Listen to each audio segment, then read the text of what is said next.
18h à Paris, mesdames, messieurs, bonsoir. À l'international reprend ses émissions en langue française. Nous les poursuivrons jusqu'à 20h, heure locale du Caire. Et pour commencer, un panorama global de l'actualité internationale, dont voici les principaux titres du volet politique.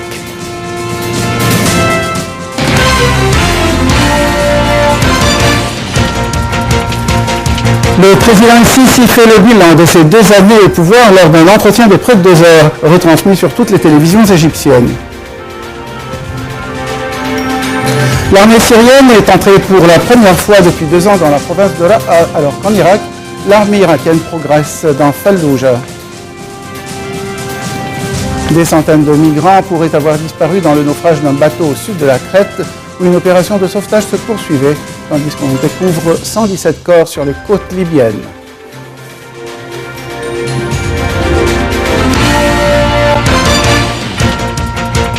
Les détails. Le président Abdel Fattah el-Sisi a accordé hier une interview télévisée à l'occasion de sa 2e année au pouvoir. Le chef de l'État a justifié son ambitieuse politique d'armement en évoquant les conflits qui sévissent au Moyen-Orient. Aujourd'hui, on pourrait me dire le développement de ton armement alors qu'on est dans une situation économique difficile. Pourquoi est-ce que tu fais cela? A-t-il souligné? Je cite, bien entendu. Et c'est pour avoir la force, l'État doit être capable de se défendre, d'assurer la sécurité. Au vu de la situation dans la région, la situation est très difficile, a encore affirmé le président de la République lors d'un entretien de près de 2 heures retransmis sur toutes les télévisions égyptiennes pour faire le bilan de ses 2 années au pouvoir. Et Sisi a ajouté que le but essentiel est d'œuvrer à protéger la stabilité de l'État et que les problèmes et les crises seront résolus à travers le travail, ajoutant que le nombre de travailleurs dans les projets nationaux dépasse les 2 millions de personnes, un nombre qui augmentera, a-t-il encore souligné. Sachez que l'interview complète du président Abdel Fattah el-Sisi sera diffusée juste après le journal.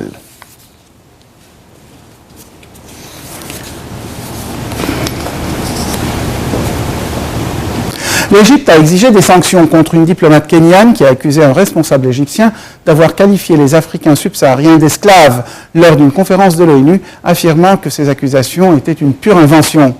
Yvonne Hamati a accusé dans un mémorandum le chef de la délégation égyptienne d'avoir qualifié en arabe les habitants de l'Afrique subsaharienne de chiens d'esclaves lors de l'Assemblée de l'ONU pour l'environnement qui s'est tenue fin mai à Nairobi.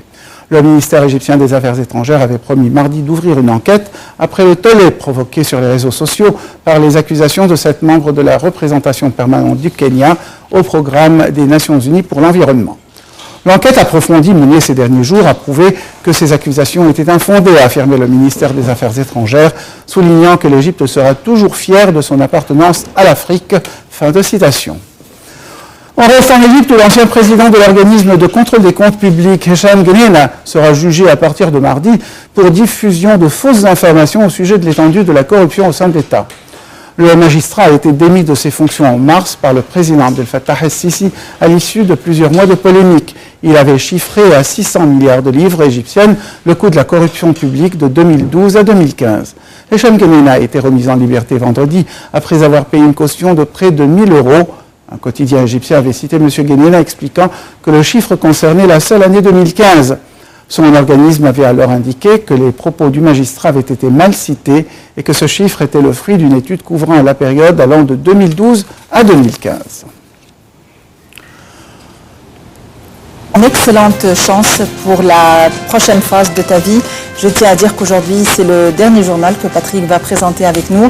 Et c'est avec beaucoup d'amour, de reconnaissance et de plaisir que nous l'accompagnons au cours de ce dernier journal, de ce dernier panorama. Patrick, t'avoir côtoyé tout au long d'une longue carrière aussi réussie était un plaisir et un honneur pour nous tous. Certainement, certainement. Merci beaucoup, merci, c'est très gentil. Certainement. Je suis ému. Mesdames et messieurs, place à la bourse et commençons tout de suite par la bourse du Caire qui a enregistré cette semaine un gain de 3 milliards 100 millions de livres égyptiennes. Selon le rapport hebdomadaire de la bourse, le capital du marché des entreprises coté à... Pour un collègue tellement distingué, tellement spécial. Je suis ému, en effet, c'est demain que je célèbre mon 2 fois 30e anniversaire. Retenez 30e surtout plutôt que 2 fois. Merci beaucoup pour tout. J'ai passé vraiment 23 ans très agréables avec des collègues comme vous, des morceaux de sucre à traduire en arabe.